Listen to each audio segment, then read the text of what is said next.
Google just broke into the top 5 premium smartphone brands after a decade of building its high-end devices. It literally doubled its sales year on year, stemming from its popular and utterly excellent Pixel 9 series. To quote Counterpoint from where this data is sourced, consumer confidence in Pixel devices is growing. Whether by luck, chance, skill, scheming, or by pure trial and error, Google has given the world the most interestingly AI-focused pocket computer at a time where the smart part of smartphone is being pushed to its absolute limit.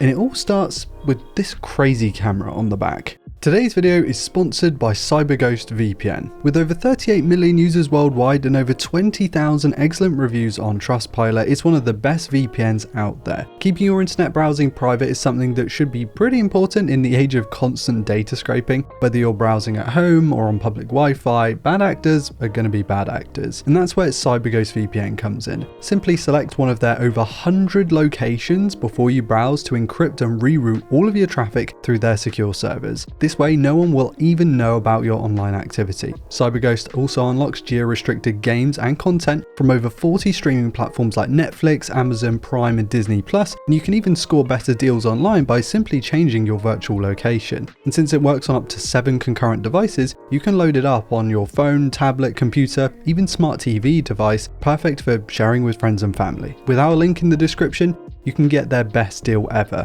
just $2.03 a month plus 4 months for free, which is 84% off. There's even a 45-day money-back guarantee, so you have nothing to lose. Anyway, back to the video. Alright, so I'm the first to admit I am not an AI fan. I generally avoid it in my personal life.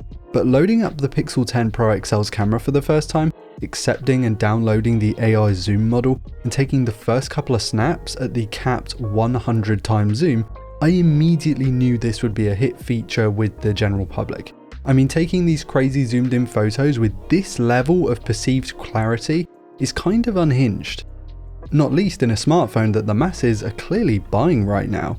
It's all done in phone, not even connected to the internet via an on-device AI model. It takes the normal blurry snaps and sort of zoom in and enhances them by generating details that it thinks were there based on the blurry prompts that you give it. And it has genuinely wowed people that I've shown this to in person. Google calls it ProRes Zoom, which is total rubbish because ProRes is already an established video codec that's been around for years. Why are they messing around with this naming scheme? To confuse people?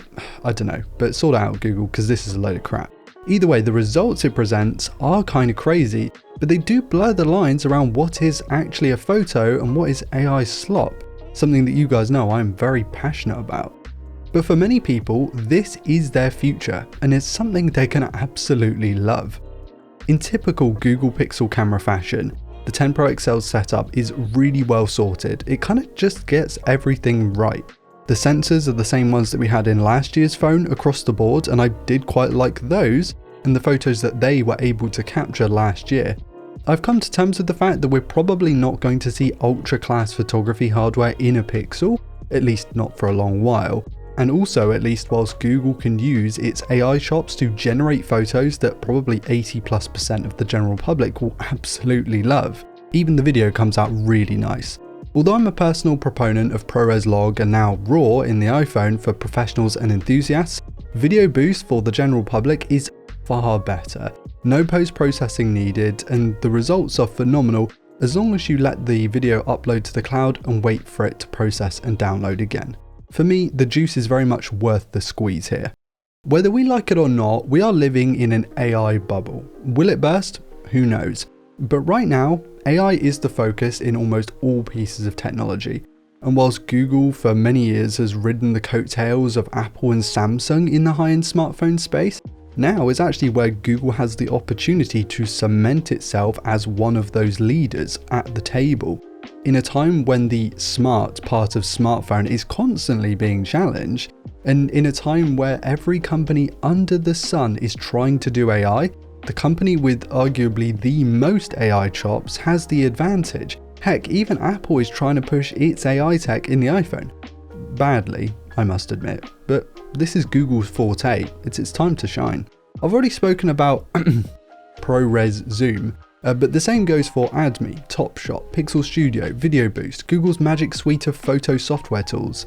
These are all either better on the Pixel than with its competitors, or even exclusive to it, and its magic marketing that heavily involves Google's Gemini service is clearly working with the numbers that we're seeing. Google is focused on the experience, not numbers, not specs, not how this phone is viewed by enthusiasts or on a piece of paper. This is evident in the stark contrast of its advertisements these days versus the original iconic Google Pixel commercial. And this change is a clear departure from the Pixel's roots with the Nexus line that came before it, very much an enthusiast-focused phone that. It's almost even more obvious the second you pick this phone up and you actually just use it. Everything feels intentional, high-end, and like you're holding a serious piece of kit.